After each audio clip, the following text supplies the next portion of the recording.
Pagkagising mo sa umaga, ay agad mo itong gagawin. Hello mga guys, kumusta kayo? Panibagong araw, panibagong video na naman tayo. And sa araw na ito ay isa na namang video ang aking ituturo sa inyo na simpleng gabay o simpleng pamamaraan na makakatulong sa atin. At bago ang lahat, gusto ko lang mag-disclaimer sa mga taong hindi naniniwala at hindi gusto ang mga kagaya nitong video.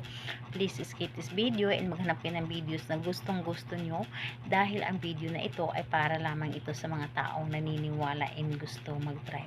Sa lahat po ng mga nagko-comment dito sa aking video dito sa loob ng aking channel, mag-ingat sa lahat na ng mga nagre-reply sa inyo na dinadala kayo sa kanilang WhatsApp, in-imo app upang makaiwas po tayo sa scam.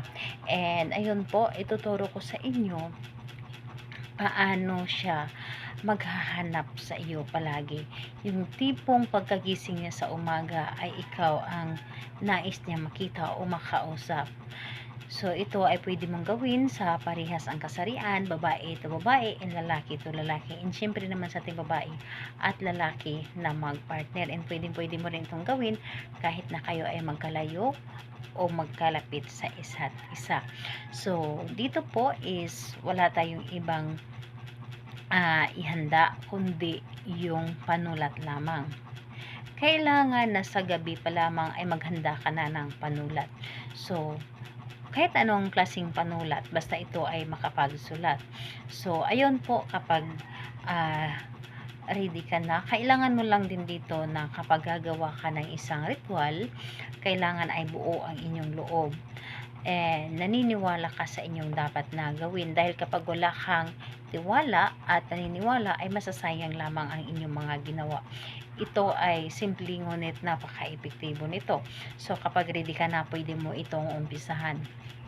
Una, ang gagawin po ninyo pagkagising ninyo sa umaga, bago po kayo bumangon or wala ka pang ibang hahawakan, pagkagising mo pa lamang ay ang una mong hawakan is panulat. So, panulat at umupo ka muna. Umupo ka at hawakan mo yung panulat at isulat mo ang kanyang pangalan sa iyong palad. Kahit saang parte, pero mas maganda dito sa kaliwa na palad dahil nandito yung heart natin. So, panulat and isulat sa kaliwa mong palad ang kanyang pangalan.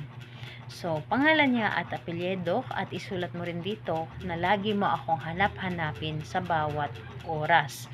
So, yun ang isulat mo. So, kapag naisulat mo yun dito sa iyong palad ay i-close mo lamang dito ang iyong palad. I-close mo at ibulong mo dito. Pangalan, apelyido at pumikit ka. Pumikit ka rin at kailangan na imaginein mo siya or i-visualize mo siya. Kailangan na sa pagpikit mo ay kanyang mukha ang iyong makikita. So, pangalan, apelyido, lagi mo akong hanap-hanapin sa bawat oras.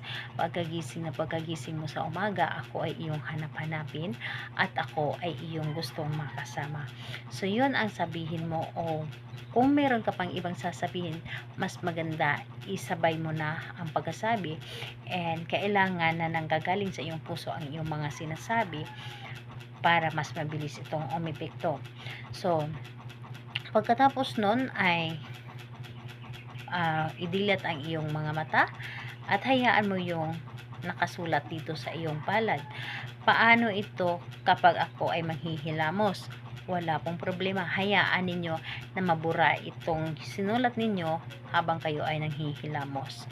So, ayun po, pwede na kayong gumamit ng gadget. So, ano pa man yung gagawin ninyo sa umaga, basta pagkagising ninyo sa umaga, yun kaagad ang gagawin ninyo, yung ritual. So, ayun po, magtatanong ka, kailan ito pwedeng gawin? So, dito po is kahit anong araw po at oras pwede mo itong gawin. Basta sa umaga lamang pagkagising mo sa umaga. So, ayun, salamat po sa inyo. Bye bye everyone. God bless us all.